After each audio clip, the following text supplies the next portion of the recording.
I'm Professor Andrea Armani. I'm an associate professor in the Chemical Engineering and Material Science Department at the University of Southern California. In my lab, we work on a combination of materials and optics to then create new types of integrated optical devices. We use some of them to create lasers and some of them to do biodetection experiments.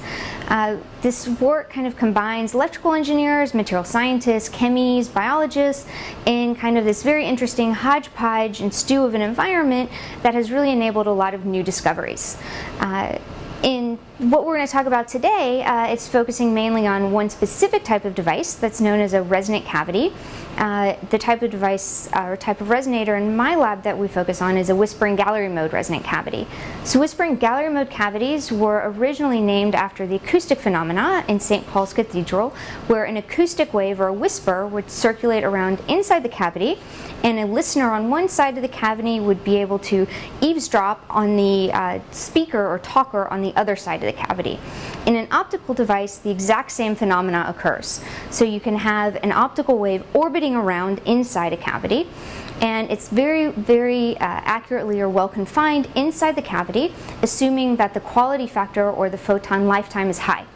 So the type of cavities we make in our lab have ultra-high quality factors, or quality factors in excess of 100 million. Because of these very high quality factors, they can confine light for nanosecond or microsecond lifetimes, which means they're very good amplifiers.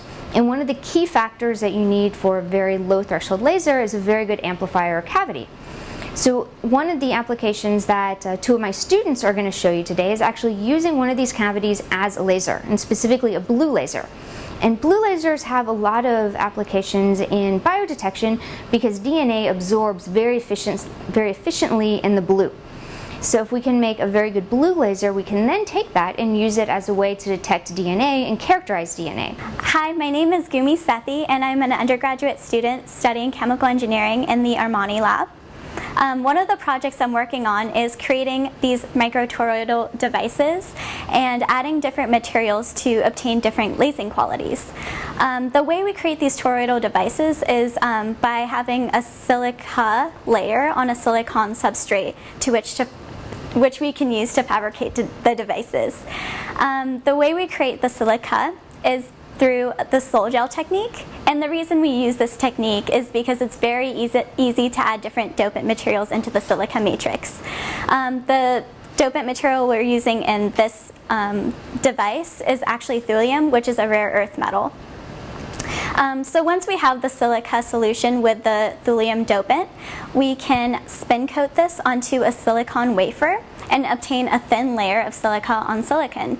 At this point, we use standard photolithography to create 80 micron pads onto this substrate, which we can isotropically etch to create discs on pillars. Now the next stage is to reflow the devices using a carbon dioxide laser to obtain the final toroidal shape, which you can see right here. The final devices are very small and can be barely seen by the naked eye. There are about 5 devices on a single chip of this size, just to put it into perspective. Hello, welcome to our lab. My name is Sohail Soltani. I'm a PhD student in electrical engineering in Professor Armani's lab. I'm going to show you how we test our toroidal resonators. Once we make our toroidal resonators, we need to find a method to couple the light into those resonators. One of the most efficient ways to couple light in is using a tapered fiber. In order to make a tapered fiber, we pull a fiber on a torch until it reaches to a certain thickness. Then we move it to this chamber right here, and we put it there on a stage, and we close the chamber in order to prevent it from air to flow in, to protect the taper. And then we put our samples on a sample holder and we slowly squeeze it in. Once that is done, we gradually bring the sample to close proximity of the taper, as I have shown it here in this screen, in order to let a portion of light that is traveling in the fiber to couple into the resonator. Once that happens, we start to sweep the wavelengths of the laser.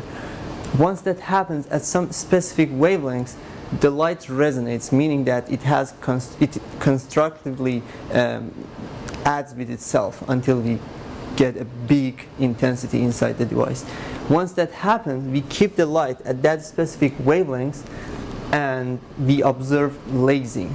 As you can see here, once we bring the sample to close proximity of the taper, we start to sweep the wavelengths of the laser, and as you can see, the resonant peaks are passing by. We keep our laser wavelengths on one of those peaks, and once that happens, we get lasing in our devices. You can see this blue light that is coming off the surface is blue lasing. That's the taper, and if you turn the light on, you can see that the whole device is shining, and that's how the device is. We make lasers. One of the challenges in the biomedical field in doing DNA detection is how we actually do the detection. So right now people rely on something called PCR, or polymerase chain reaction, which means you start off with a single strand of DNA and then you replicate it. And this replication process means you're making copies of the same thing. But like in any process, like with a Xerox copier or a photocopier, when you make copies, you can have errors. So you can have mistakes. So now you aren't necessarily detecting your original DNA, but you might be detecting a mistake that happened during this copying process. So what we want to do is, instead of detecting that original, or instead of detecting that copying error, we want to detect the original DNA. So we eliminate that entire copying step out of this process.